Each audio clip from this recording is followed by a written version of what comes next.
올해는 블로그를 꼭 시작하겠어. 아니 근데 정해야 되는 게 왜 이렇게 많지? 닉네임, 블로그 이름, 주제까지? 생각해본 적이 없는데 좀 더 고민해봐야겠다. 총총총총. 이러다가 블로그 시작 못하신 분 많으시죠?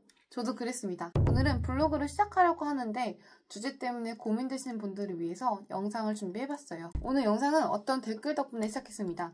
요새 유튜브 영상에 댓글을 달아주는 분들이 생겨서 너무 기쁜데요. 크왕왕왕님께서 이렇게 말씀하셨습니다.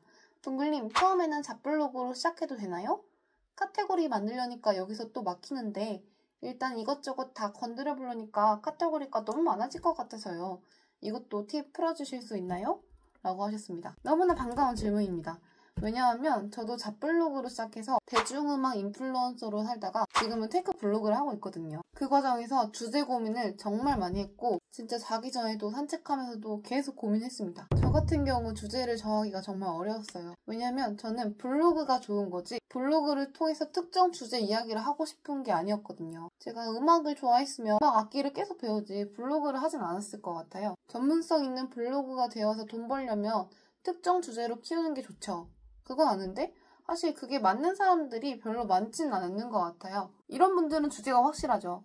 수제 막걸리가 집에 500병 있는 분들, 술 얘기하면 되겠죠? K-pop 아이돌 신곡 전부 다 아는 분들, 그런 분들은 음악 블로그 하면 되겠죠? 하지만 저처럼 그냥 평범하게 블로그 해보고 싶은 직장인이나 일반인 분들이 그렇게 깊은 관심사를 가지고 있을 확률이 클까?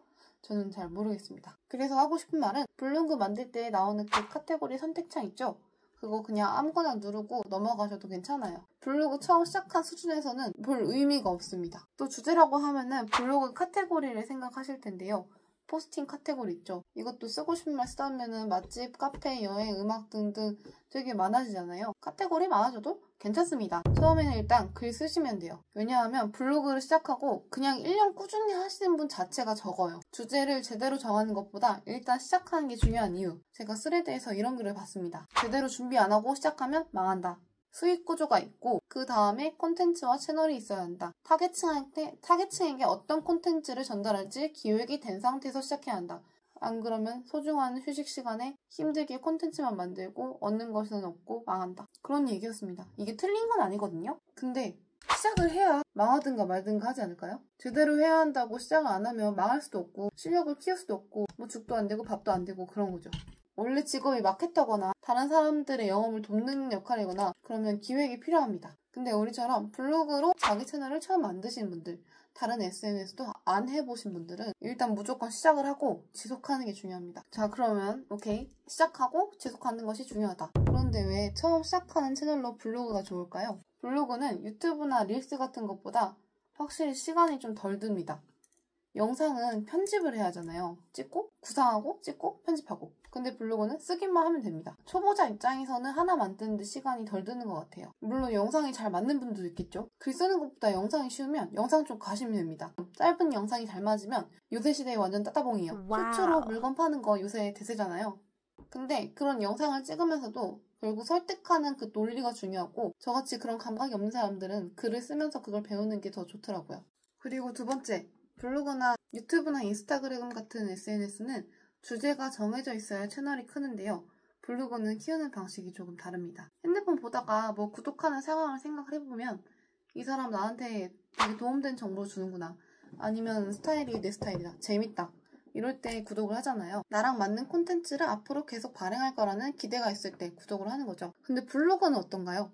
가끔 진짜 대박이다 싶은 거 있으면 이웃 신청하긴 하지만 보통 그냥 보고 나가고 그러는 경우가 많습니다.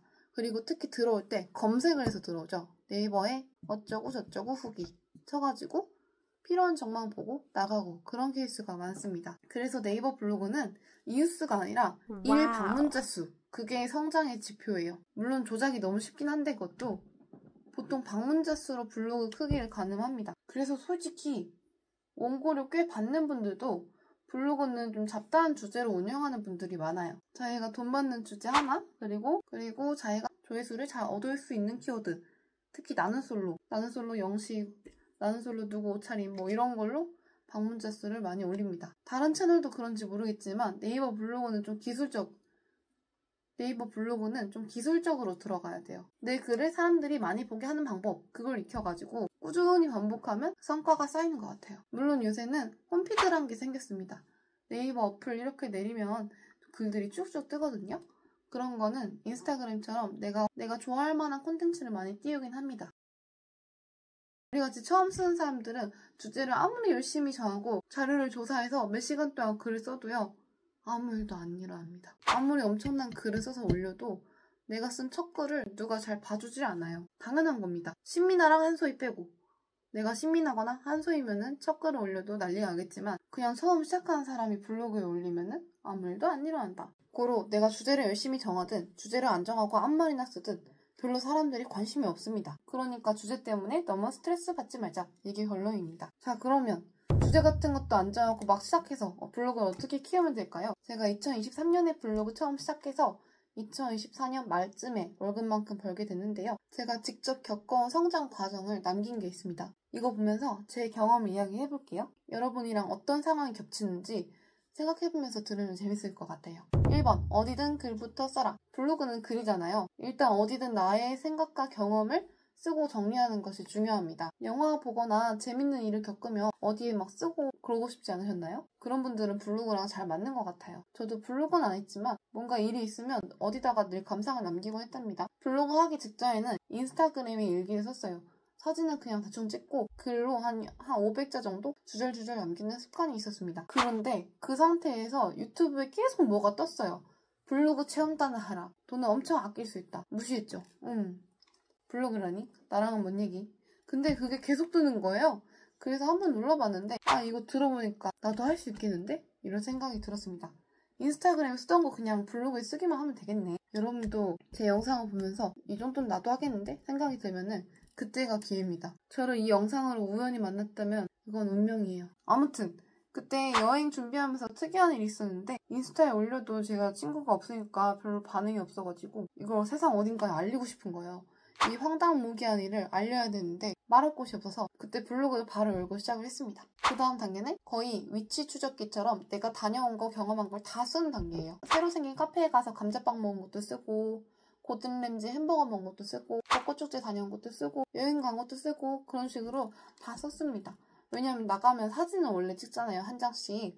그거를 조금 더 찍어가지고 글 써서 올리면 되는 거죠. 그렇게 글이 쌓이다 보면은 방문자 수가 하루에 한 100명 정도 넘어가게 됩니다. 올바른 방식으로 하면 더 빨리 쌓이고요. 그냥 공부 안 하면서 하면 좀 오래 걸리고요. 그럼 이제 체험단이라는 게 가능합니다. 체험단. 그게 뭐냐?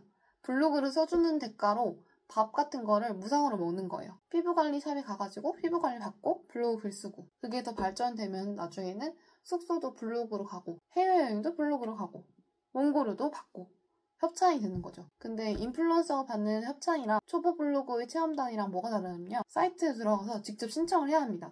안녕하세요. 저는 평택 사는 무슨 블로거인데요. 20대 후반이라서 피부관리 후기를 자세히 남길 수 있고요. 아무튼 열심히 하겠습니다.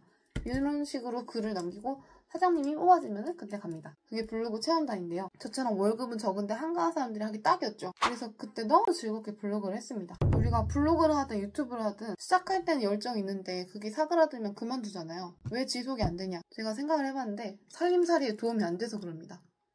손에 떨어지는 게 있어야 지속이 돼요. 왜냐면 그러면 행복하거든요. 밥도 먹고 싶은 거 다 먹고 피부도 좋아지고 반찬도 생기고 섬유유연제도 생기고 무샴푸도 생기고 그러면은 블로그가 너무 사랑스러워집니다. 또 체험단을 하다 보면은 가이드가 있거든요. 키워드를 몇 번 넣으세요. 사진이랑 동영상 어떻게 하세요? 글자 수 어떻게 하세요? 그런 걸 지키면서 점점 블로그 그 틀에 맞는 글을 쓰게 됩니다. 근데 그 가이드들이 10년 넘은 로직이어가지고 엄청 100% 좋은 건 아닌데요. 그래도 블로거로서의 어떤 틀에 익숙해지게 됩니다. 그리고 6번 상위 노출. 블로그로 세간살이가 좋아지는 것도 좋은데 이것도 진짜 재밌어요. 네이버에 뭔가 검색했을 때 내 글이 뜨는 기분. 약간 그거예요. 텔레비전에 내가 나왔으면 유치원 때 그 생각하던 그 뭐라 하지? 여하간 기분이 되게 좋습니다. 와 한강 유람선 쳤는데 내 글이 나온다 이러면서 되게 보람차고요. 또 방문자 수가 쭉쭉 오르니까 그게 진짜 꿀잼입니다. 저는 블로그 하고 2달 됐을 때 벚꽃 명소에 대한 쓴 글이 터졌어요. 그래서 일방문자 수가 이제 1000명이 넘어가니까 계속 핸드폰을 계속 꺼내서 보는 거예요. 와 500명 넘었어. 와 800명 넘었다. 이러면서 중독이 됩니다. 그리고 더 잘하고 싶으니까 공부하고 이렇게 쓰면 더 잘 되는구나. 이런 키워드가 좋은 키워드구나 공부를 하게 됩니다. 그리고 여기서 진짜 큰 벽이 있어요. 체험단만 하는 사람이랑 정보성 글의 개념을 알고 방문자 수를 빡 띄우는 사람. 블로그 처음 시작하는 분들한테 이게 멀리 들릴 수 있는데 체험단으로 협찬 받는 거 정도 진짜 금방 합니다. 영수증 리뷰 같은 거 딱딱 금방 하는 분들 좀만 열심히 하시면 블로그 체험단 정도는 해요. 근데 방문자 수가 딱 정체가 되게 됩니다.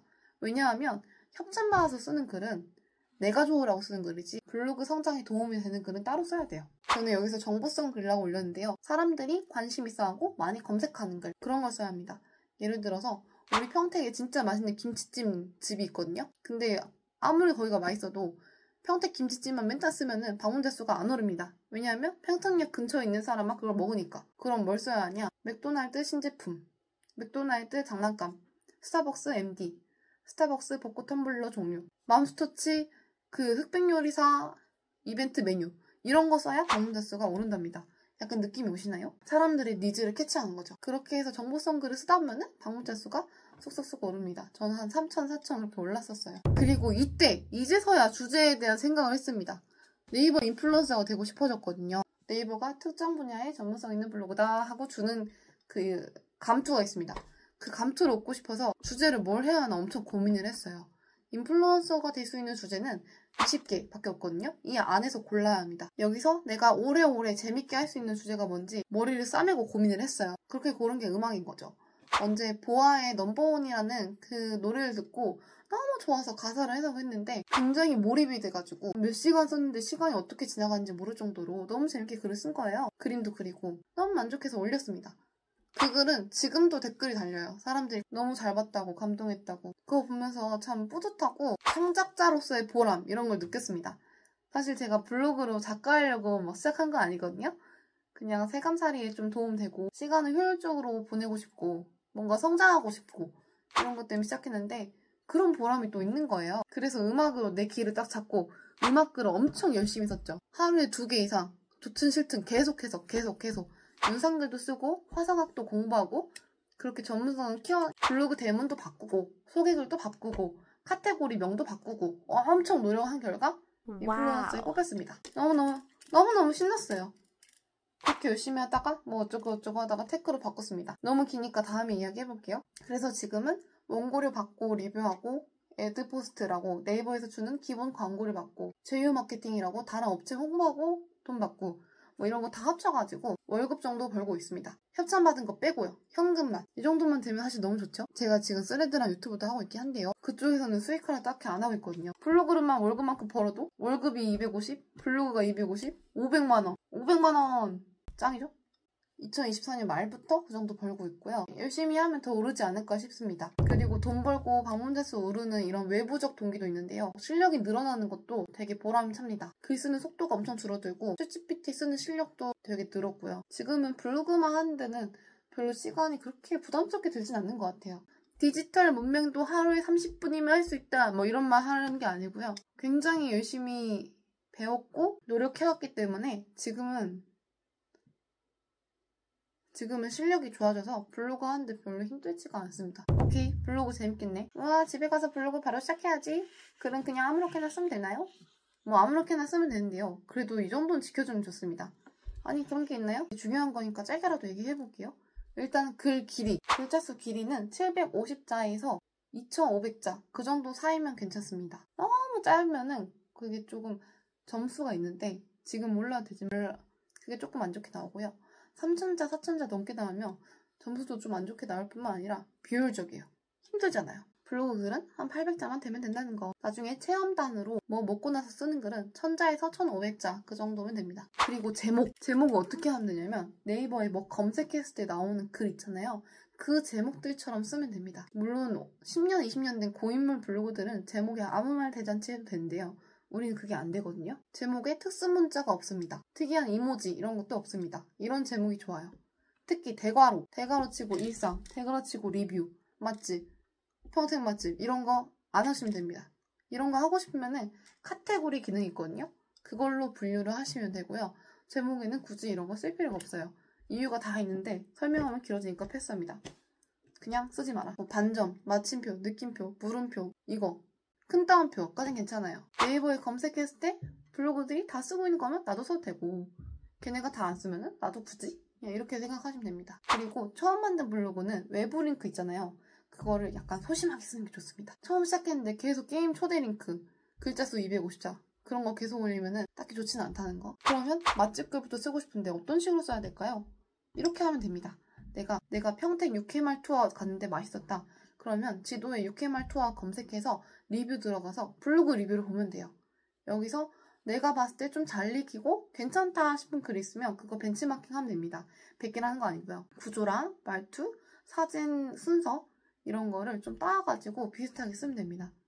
처음에는 그렇게만 하셔도 돼요. 그리고 가장 중요한 점, 너무 힘 빼지 마라.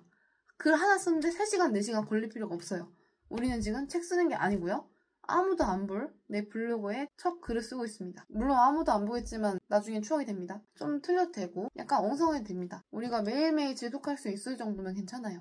글 쓰면서 이 정도면 재밌다 느낄 정도로 가볍게 쓰시면 됩니다. 자, 이제 블로그 어떻게 시작해야 되는지 아시겠죠? 근데 바로 주제를 정해야 되는 분들도 있긴 해요. 이런 분들, 특정 분야에 지금 저처럼 블로그에 대해서 너무 할 말이 많은 사람, 그런 사람들은 블로그 전용 채널을 하는 게 좋죠. 아니면 내가 판매하고 싶은 상품이나 서비스가 있는 분들, 이런 분들이 완전 베스트예요. 이런 분들이 블로그 시작하시면 진짜 수익이 되는데 되게 도움이 되죠. 아니면 평소에 SNS를 하고 있는데 네이버 블로그도 하고 싶은 분들, 제가 저번에 스리드 모임에서 어떤 취업 컨설턴트 분을 만났는데요. 지금 고객도 엄청 많으시고 홈페이지도 있는데 네이버에서 검색했을 때 떴으면 좋겠어서 블로그도 시작하고 싶어 하시더라고요. 이런 경우에는 전문 분야로 블로그를 하는 게 당연히 좋습니다. 아니면은 네이버 인플루언서가 목표인 분들, 이미 블로그를 오래 하셨고 네이버 인플루언서 목적으로 블로그 하나 파시는 분들, 이런 분들은 주제가 진짜 뾰족해야 돼요. 요새 막 여행 블로그도 그냥 여행이 아니고 인천에 섬만 갑니다. 섬만 가는 여행 블로그, 절만 가는 여행 블로그, 충청도만 가는 여행 블로그, 그렇게 해서 많이 붙더라고요. 아니면 이미 인플루언서인데 블로그를 안 하는 분들, 지금 세병원님 유튜브에서 이런 케이스 주제 정해서 열심히 하고 있는데요. 주제 진짜 디테일하게 알려주시는 것 같아요. 제가 다 보진 않았는데 곧 볼 거거든요. 주제를 이미 정했고 좀 더 세분화하고 싶은 분들은 그 영상 보시면 도움 될 것 같고요. 또 바로 원고를 받는 전문 블로그를 키우고 싶은 분들은 주제를 하나를 뾰족하게 하고 대문도 전문적으로 꾸미고 세팅 잘해서 꾸미시는 게 좋습니다. 그럼 오늘 하고 싶은 얘기 다 한 것 같습니다.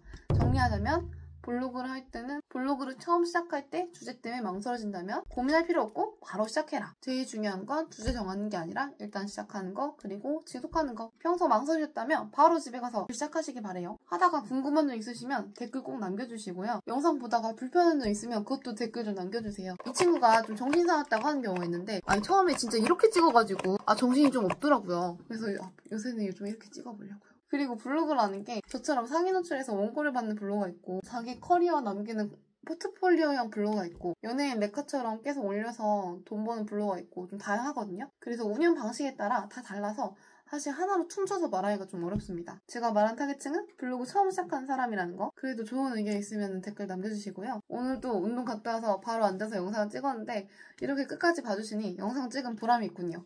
정말 감사합니다. 다음 영상으로 또 돌아올 테니까 댓글이나 좋아요로 흔적 남겨주시면 김동글이었습니다. 다음 영상에서 또 봐요.